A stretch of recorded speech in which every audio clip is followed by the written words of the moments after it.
এই লোকটিকে শুধু একটি বাসি রুটি চুরি করার অপরাধে ১৯ বছরের দীর্ঘ কারাদণ্ড দেওয়া হয়েছিল।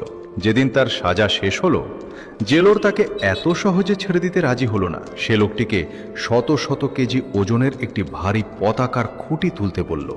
সবার অবাক করার মতো লোকটি নিজের শক্তিতে সেটি তুলে নিয়ে সরাসরি জেলরের কাছে চলে গেল। বাধ্য হয়ে জেলর তাকে মুক্তির কাগজ দিতে হলো, কিন্তু সেই কাগজে লেখা ছিল লোকটি একজন বিপজ্জনক অপরাধী, মানে সে এখনো সমাজে একজন বন্দী হিসেবেই গণ্য হবে।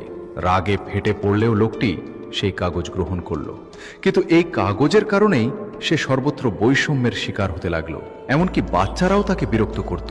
ঠান্ডা আর ক্ষুধায় কষ্ট পেয়ে একসময় সে একটি গির্জার দরজার সামনে গুটিসুটি মেরে বসে পড়ে।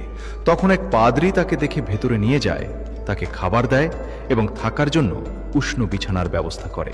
কিন্তু মানুষের উপর থেকে বিশ্বাস উঠে যাওয়ায় সেই লোকটি গির্জার দামি জিনিসপত্র চুরি করে ফেলে। কিছুক্ষণ পর পুলিশ তাকে ধরে নিয়ে আসে এবং পাদ্রীকে সাক্ষ্য দিতে বলে, কিন্তু পাদ্রী মিথ্যা বলে জানায় এই সব জিনিস সে নিজেই লোকটিকে উপহার হিসেবে দিয়েছে। এমনকি সবচেয়ে দামি মোমবাতিটিও তুলে দিয়ে বলে এটি তারই জন্য। এটি দেখে পুলিশ তাকে ছেড়ে দেয়। পাদ্রীর এই দয়া লোকটির হৃদয়কে ভেতর থেকে নাড়া দিয়ে দেয়। সে নিজের সেই মুক্তির কাগজ ছেড়ে ফেলে এবং নতুন জীবন শুরু করার সিদ্ধান্ত নেয়। ৮ বছর কেটে যায় আর এখন সেই লোকটি একজন বিখ্যাত ব্যবসায়ী হয়ে ওঠে।